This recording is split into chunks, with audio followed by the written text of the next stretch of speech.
Welcome to La Alma Dorada podcast. Today, from the heart of La Alma Dorada, we dive into a conversation that goes beyond headlines and news. This is a living testimony of resilience, love, and dreams that refuses to vanish. Our guest is Khadija Adele, a young lady from Afghanistan, leader who, even after losing her home, her land, refuses to lose her voice. Now, living as a refugee in Pakistan, Khadija continues building bridges for thousands of girls and women who dream of something so simple yet so powerful to study, to choose, and to die with dignity. Khadija, welcome to La Alma Dorada. Hello everyone. Hello dear Karola. Thank you so much for giving me this chance to be here today and share the situation of Afghan women.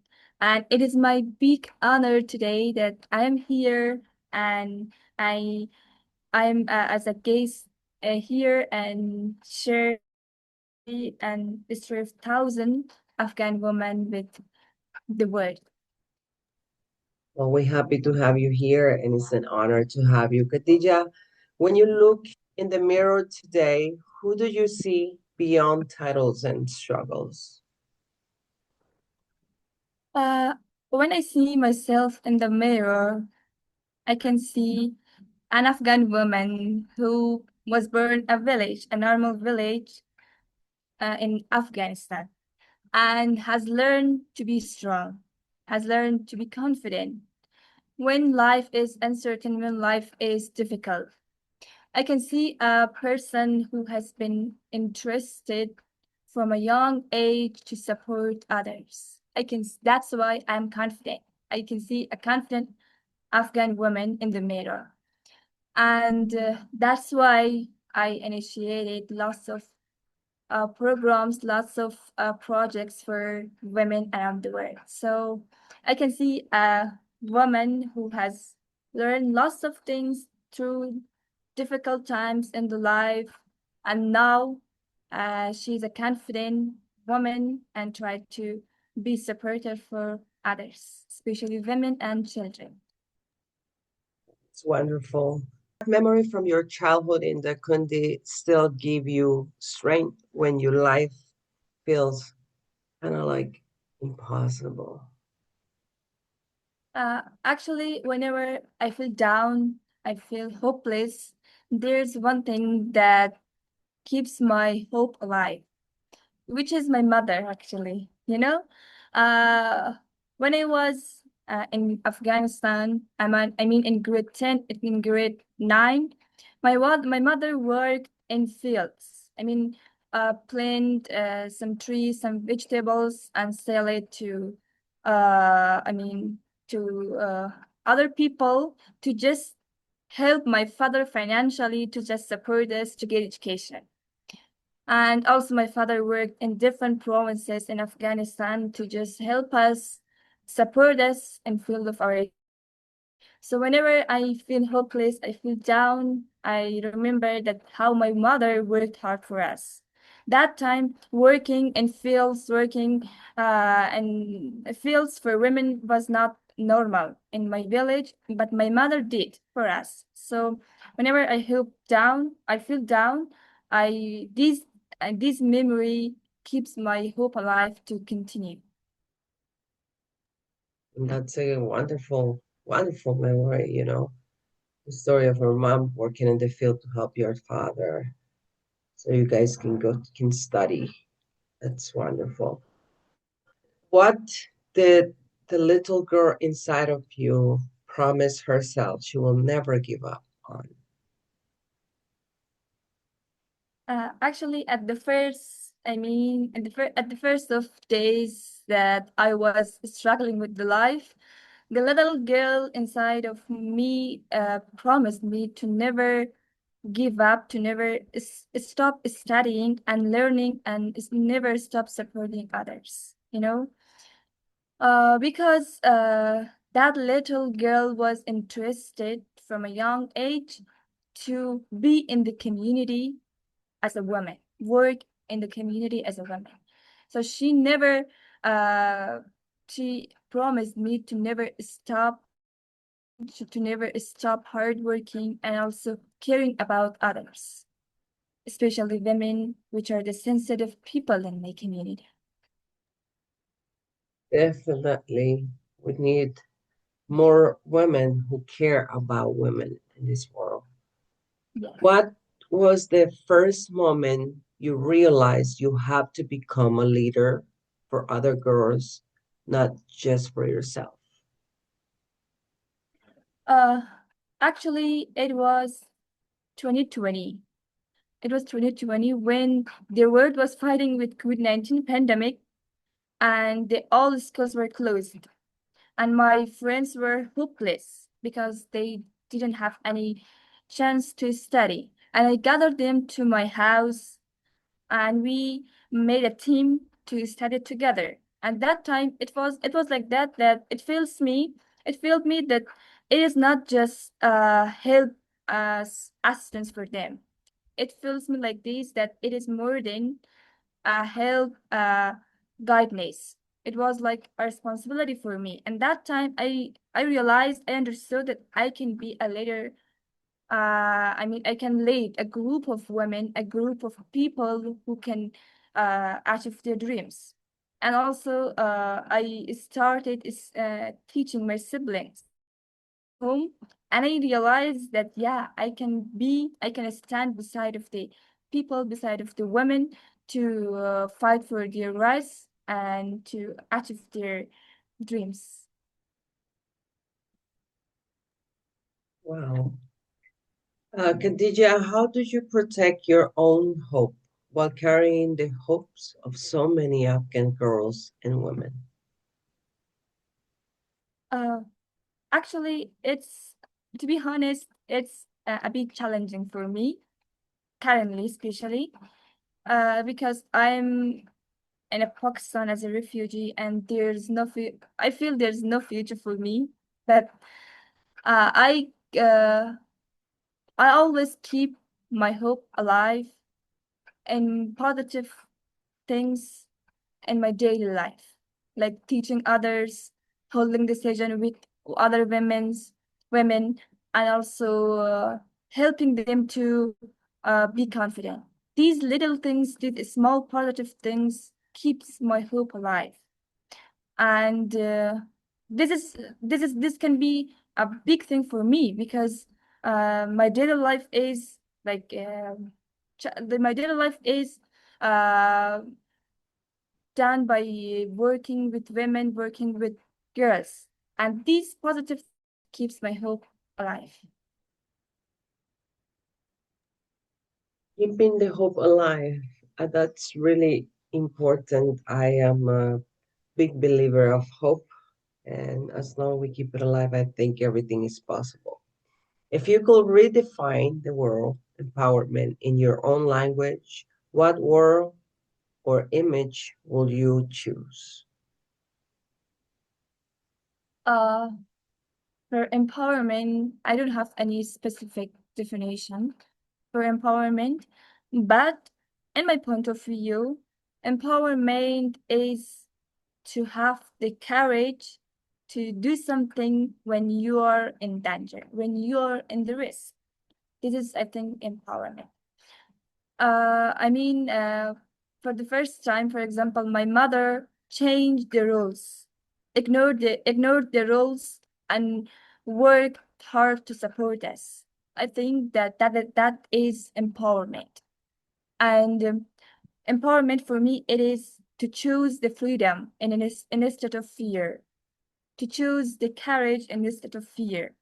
I think this is empowerment. And also, not I think empowerment is not like you have to you have the power to order or to do something. Empowerment is the thing inside of yourself, and you have to show it in the word to the world that yeah, I can do this despite you think that I'm a woman. As you was talking about empowerment, I thought about when you mentioned your mom choose to change the rules to be able to transform or help. That's empowerment. So the definition should be a person who can change the rule for transformation in a positive way, a family, community, the world. Yes. Beautiful, beautiful. If the world could feel for just one day what Afghan women and girls feel when they try to study or just try to be a normal woman or girl, what do you think they will finally understand?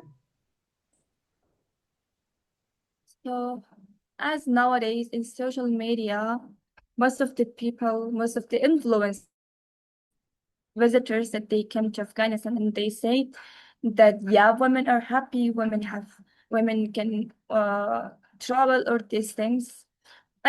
For this question, I can say that if the people could feel Afghan women what they feel when they want to get education or what can be a normal life for them. They people would definitely feel that the importance of education. People would definitely understand the importance of going to school, having a job, and also a normal life that is a normal thing for other women, but for Afghan women, this is a big dream for them.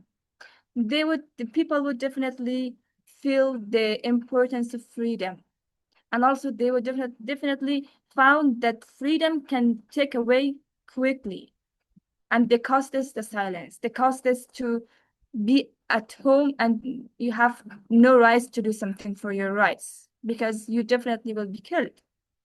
So people would definitely the importance of just having a normal life, which is a big dream for Afghan women and a normal thing for other women. So people would definitely feel this normal thing and the importance of be living in freedom and importance of education, importance of having the right to speak, having the right to travel around whenever you want, and yes. In our conversation before the podcast, you mentioned something that I want to highlight here, which is well, being a woman in Afghanistan is like a sin. Can you touch a little bit on that for us, please? Yes. In Afghanistan, being a woman, being a girl is like a sin, believe me. Women and girls will be killed because of being a woman and being a girl. And they have been killed. If we search in social media, we will find list of a girls, okay, list of a girls that they will be killed just because of their gender, because they're women, they like raise their voice for their rights. And also uh being a woman is like uh you have to be at home. There's no work, there's no education, there's no job. Just if you're a woman, if you're a girl, you can be at home, you can do the sure the work of home, and there's no travel, there's no uh picnic for you. You have to be at home and respect your husband, respect and do whatever that your husband will tell you. That's being a woman, a girl in my country. So basically, you are just a slave to a man. Yes, Okay. Just want to make of course. clear that that's what I'm understanding. How has living under the Taliban rule shaped your idea of freedom and what is truly cause? Actually, after coming Taliban, I found that freedom is not just you can speak. You can go to whenever you want. You can uh having a job. I think these in my point of view, these are not freedom. Now it changed, like, my opinion that freedom is the right to uh to have your to raise your voice, the right to go to school, the right to to have the chance to take an action in your life. And also freedom can be even for you to go to outside of your home without any permission. And also, nowadays, millions of girls are uneducated. Okay, in my country, getting uneducated, and they don't have tried to go to school beyond sixth grade. Okay, beyond sixth grade, and they are just nowadays crying to just go to school. And freedom can be really take away from you quickly, and you cannot just do anything. You just it costs your life even, because nowadays all the women, all the girls are uh you are prepared to do whatever the Taliban said, but just they want to go to school.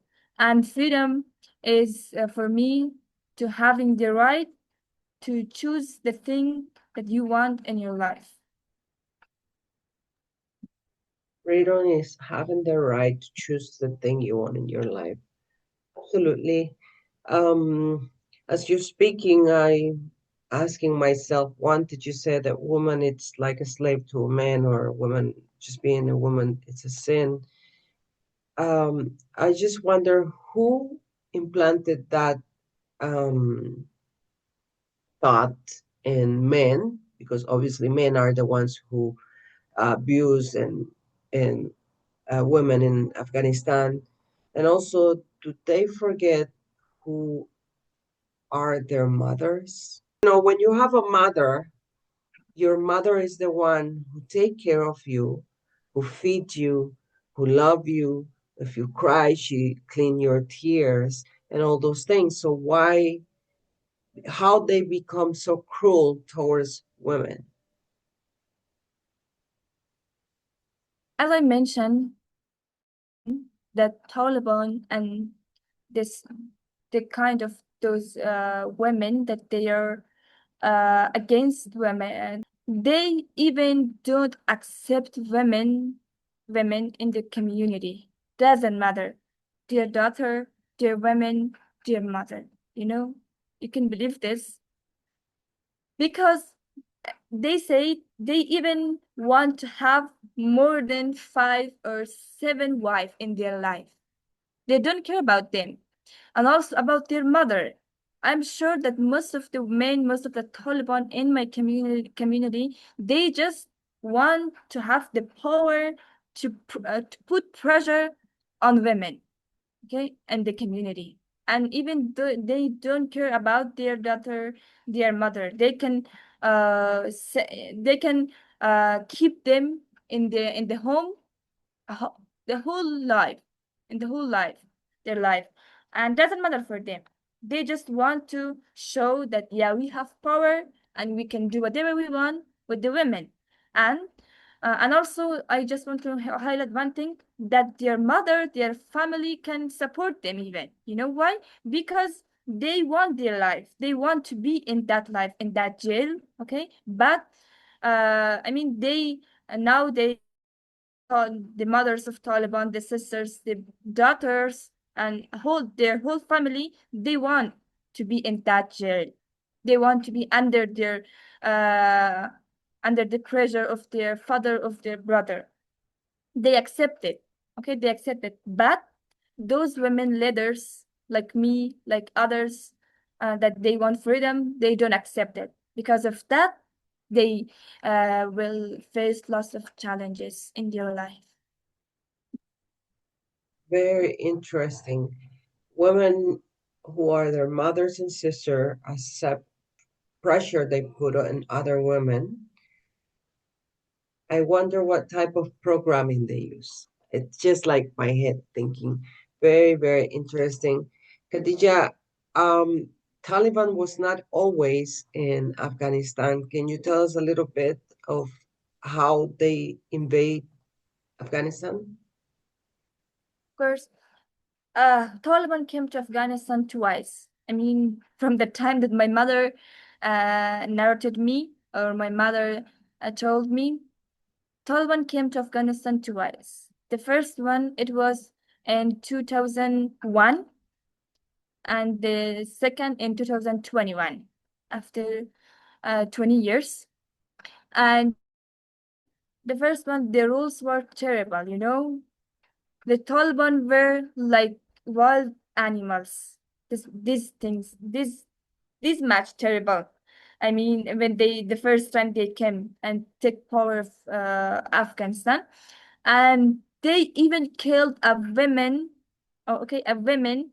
And they killed in front of all the people, in the front of public, to just show the people that yeah, we have power and you have to accept our rules. Okay, this the first time the Taliban came to Afghanistan, everything was terrible. Even you cannot, even you couldn't see a woman, a girl who wanted to go to school, who wanted to go outside, even not school, outside.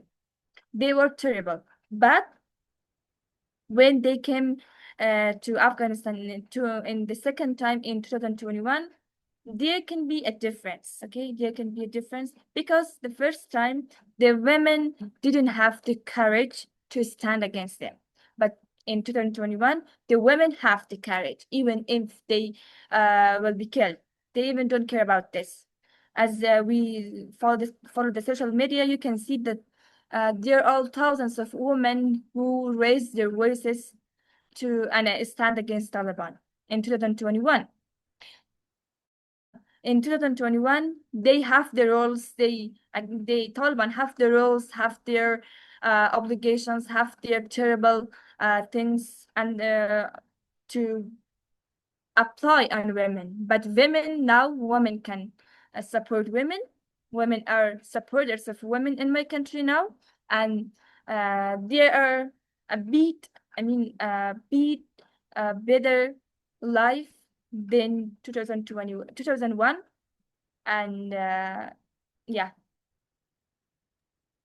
Okay, so it went in 2021 to 2001, women were living on fear. And in the second invasion in 2021, women stand up for themselves with courage. Yes, What definitely. do you think changed in women that they put that fear away?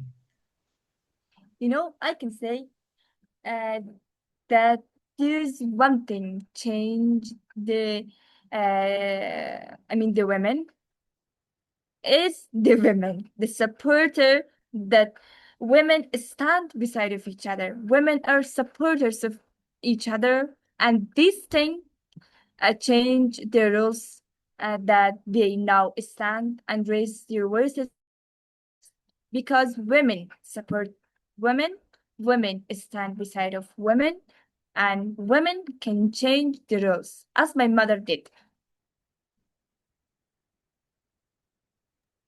From 2001 and 2021, women understood the power to support each other. That's so wonderful.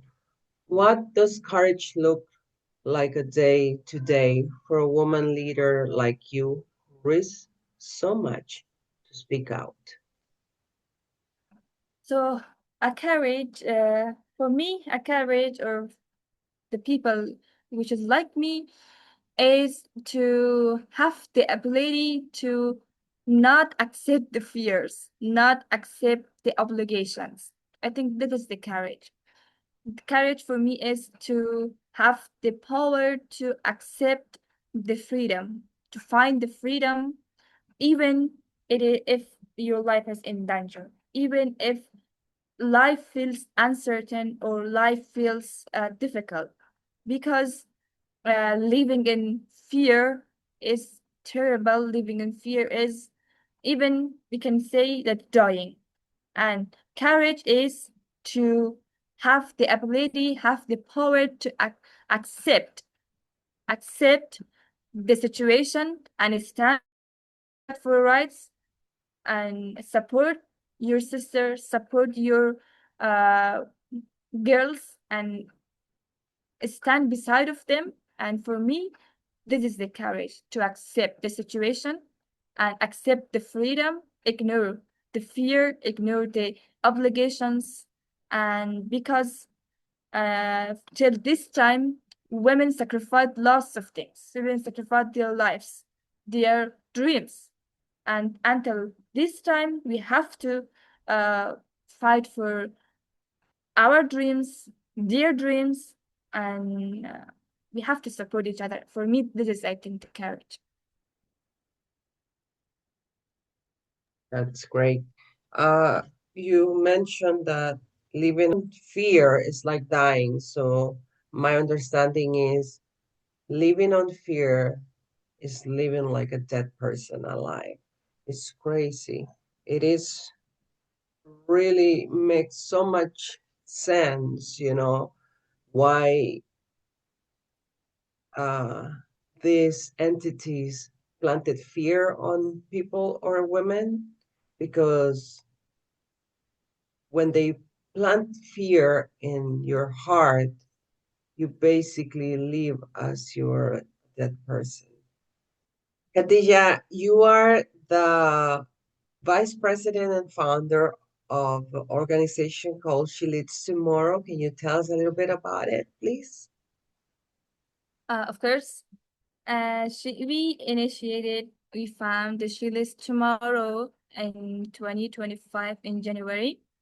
And there is a girl, a wonderful girl, and we meet each other in Afghanistan.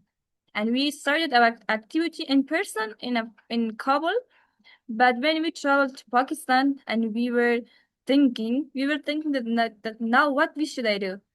What should we do? And we decided to make an online platform, and which we called it She This Tomorrow. It was just at first a WhatsApp group, and then we was thinking that we have to elaborate our activities.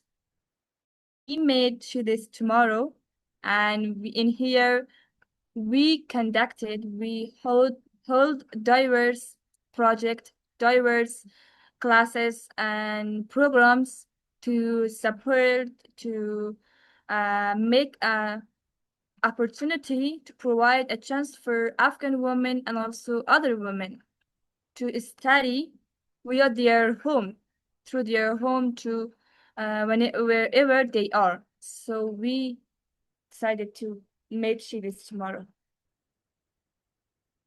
Is very powerful, offering education for women, whatever they are. When you sit with a young girl from Pakistan and teach her free, what do you see in her eyes that the world urgently needs to see as well?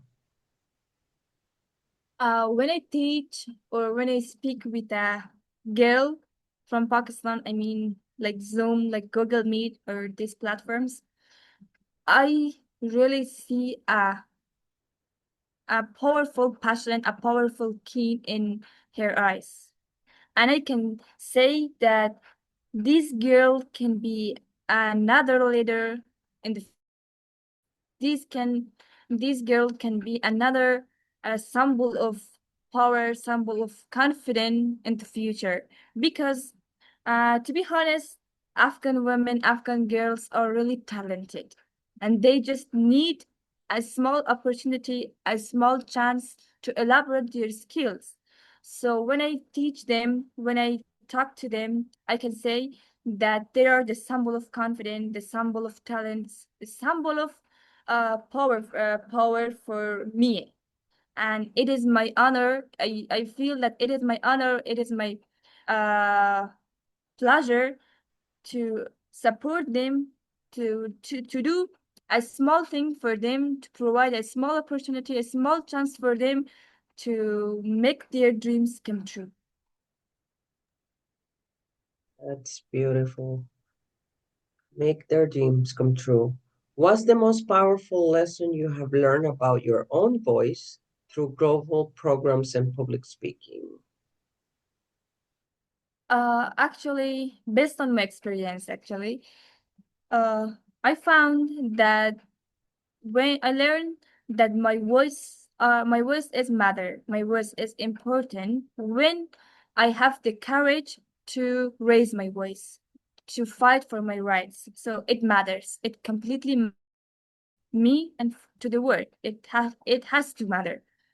And also it helps others, it inspires other women, other young ladies, young girl youths to not be silent in their home, not be silent in their house, and stand for their rights. It can, and I found that when I share my story, when I share my experiences, it helps other girls, it helps other women to stand against the fear, to stand against the obligations, the negative things in their life, and be a supporter for themselves even. And when I share my story, when I raise my voice, it can be a motivational thing for others, for other women, for my friends, for my uh students, for my mentees, to stand. And it feels for them to be confident, to proud for themselves. And yeah, raise your voice, when you fight for your rights, so at the end you will face the best consequences. You will have your freedom at the end. So it helps the others to stand for their rights. This is the thing I learned. Helping others to stand for their right. Simple as Yeah. that. For those one who are listening right now, what is one small but real action they can take today to protect a woman who is in danger or girls? For those that currently they listen to us, I can say that they can listen to every girl's story carefully and share it with the world. And also they can talk with groups, with foundation organizations, to provide any opportunities, any chances for Afghan women to get education. Because there are four, I can say five, because this is the in 15th of August, this is the anniversary of coming Taliban. This is almost 5 years that millions of women and girls are banned from education.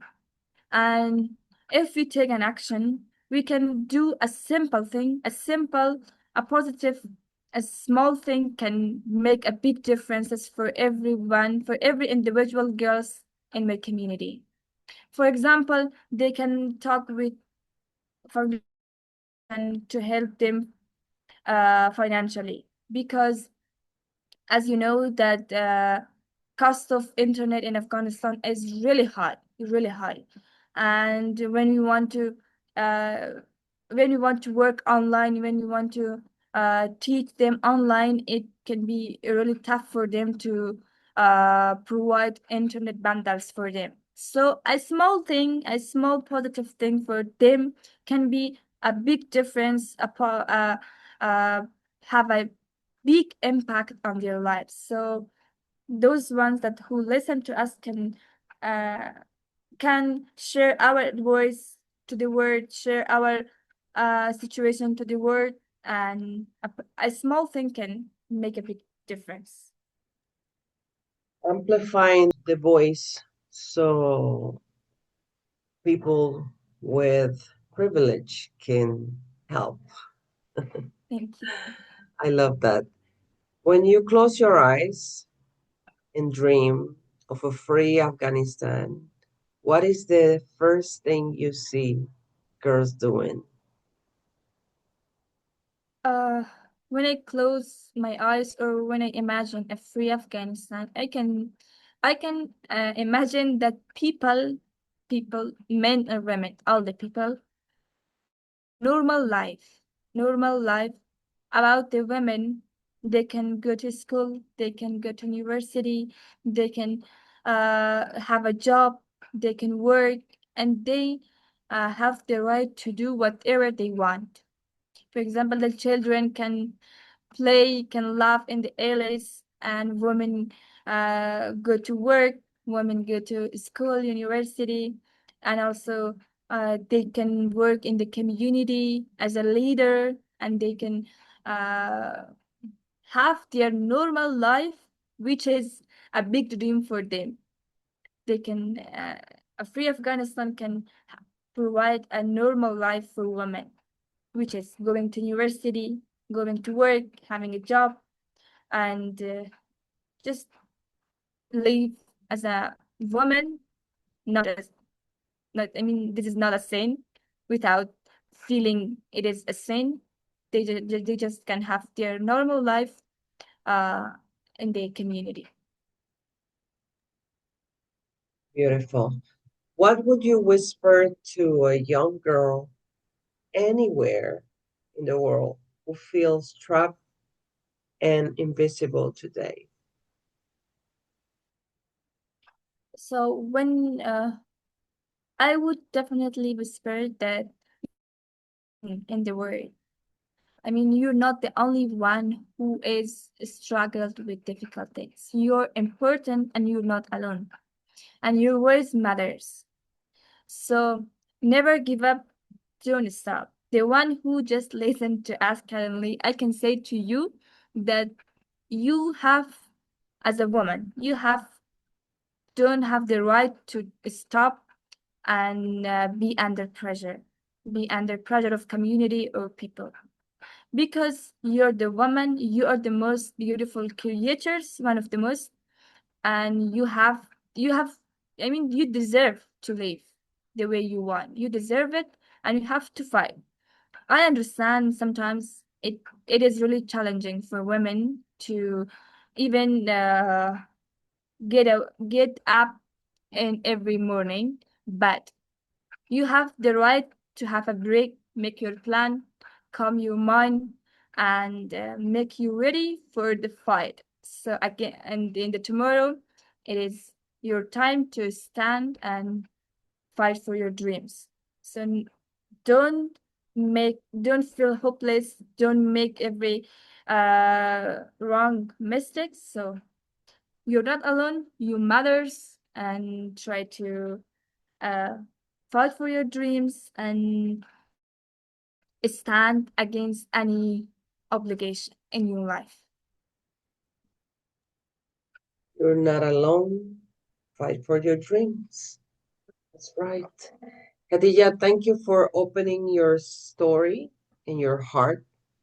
Remind us that hope is defended every single day in a small classroom, in the internet. Yes. I think hope is not the thing that you, when you have it, you will have it forever.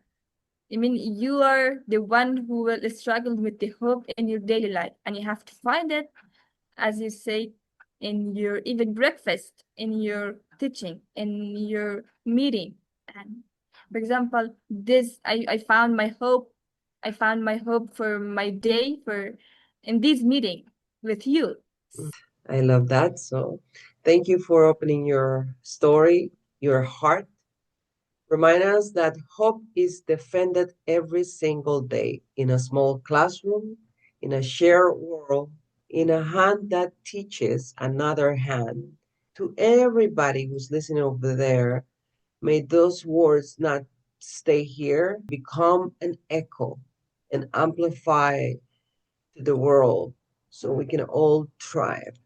Khadija, there is anything else that you would like to tell our listeners? Uh, yes, I can. There's one thing to the women who are listening to us. Women can change the world, believe me, one day. So let's start it from today. And Thank you for your inviting me today and sharing my history, sharing the my experiences with you. It is my big pleasure, my honor, and thank you so much. It is a pleasure and honor for La Alma Dorada to have you on this podcast as well. Khadija, thank you very much for being with us today. And for those who are listening, remember when we support one woman, we live an entire generation. Thank you for Yeah, being with us today. And remember that you are the light in the darkness. And I, your coach Karola, La Alma Dorada. Mwah. I love you with all my heart. Bye bye. Thank you very much, Khadija. thank you so much.